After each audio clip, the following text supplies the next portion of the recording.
I can never forget seeing all the bodies. Shocking because of the setting.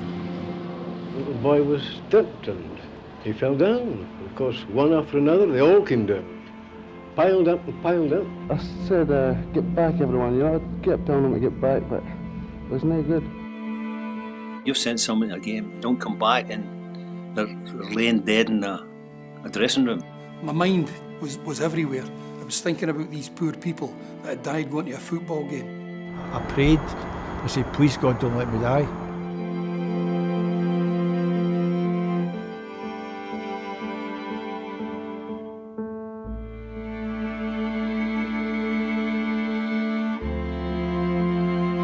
It was a grim wintry day, very, very grey, chilly mist was around the place. I was 19 and Dolly and George and I, we travelled home and away to see Rangers. I was there with my best pal, Frank Traynor, and our workmate, Alec Denman.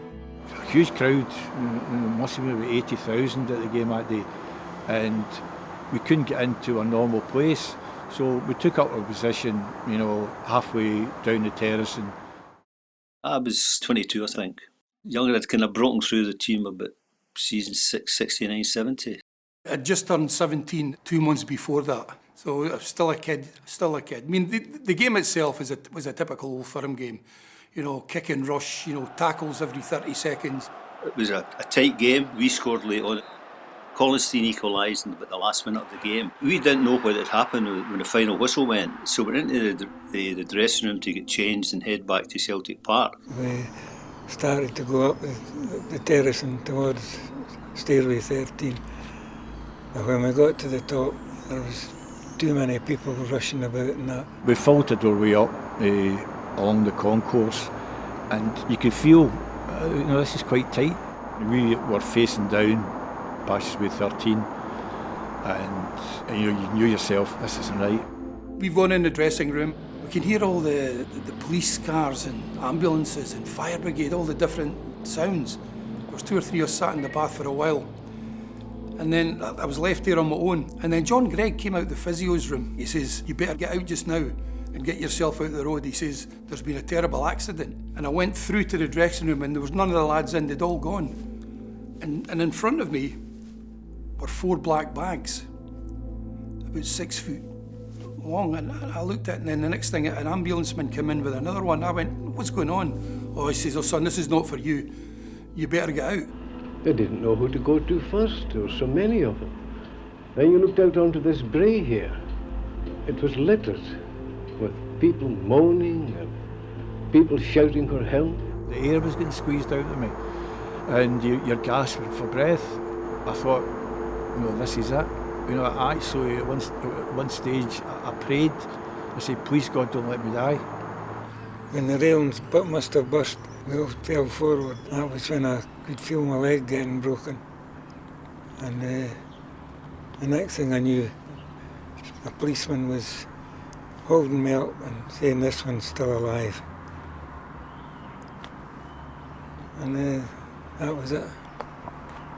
There was a small give in front of me, and I could lever myself up, you know, between the boy in front and the boy behind me, and I managed to squeeze out between these 2 boys and crawled over to the wooden fence and fell down the grass embankment. And I sat there for goodness knows how long.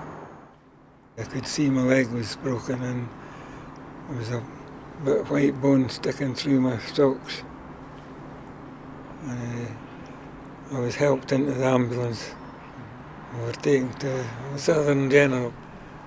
I thought I was away. I'd lost consciousness.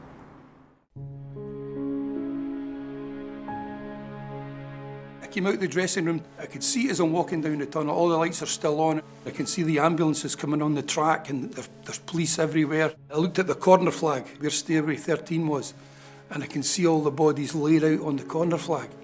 You know, and I've never felt so bad in the whole of my life. People standing outside and they were looking, they were hoping, but by that time, anything that we were dealing with, they were dead, and people would just stood there and wailed and cried.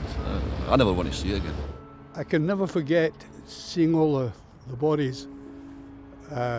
Shocking because of the setting. I suddenly saw Jock Stein coming out. And Stein was asked a question about the game by a reporter. And he went through them. And I remember saying, people are dead in there. Stein had actually helped with the bodies, lifting and laying them. And he was profoundly affected by that. The directors also expressed their grateful thanks and admiration for the heroic efforts of police, ambulance personnel. Willie Waddle saved Rangers that particular night by coming in as a manager with the club, took over his directors and took charge of all the proceedings thereafter. Willie Waddle had phoned all the players on the Sunday and said, look, come in tomorrow. We're now going to decide what we're going to do for the next fortnight. There'll be no training. He says, we've funerals to go to and we've hospital visits to go to. Because at that time there was over 200 people in hospital. I knew that kids from Markinch and Fife, the one single village, had died. And that was a crushing weight to put on the shoulders of a tiny community. I went to a funeral in Markinch where the 5 boys, all from the same school and the same football team, came from.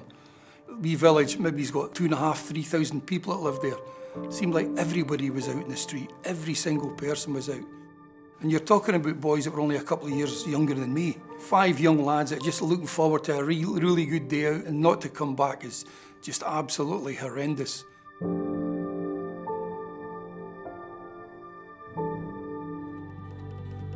66 people died, some in flower of their manhood.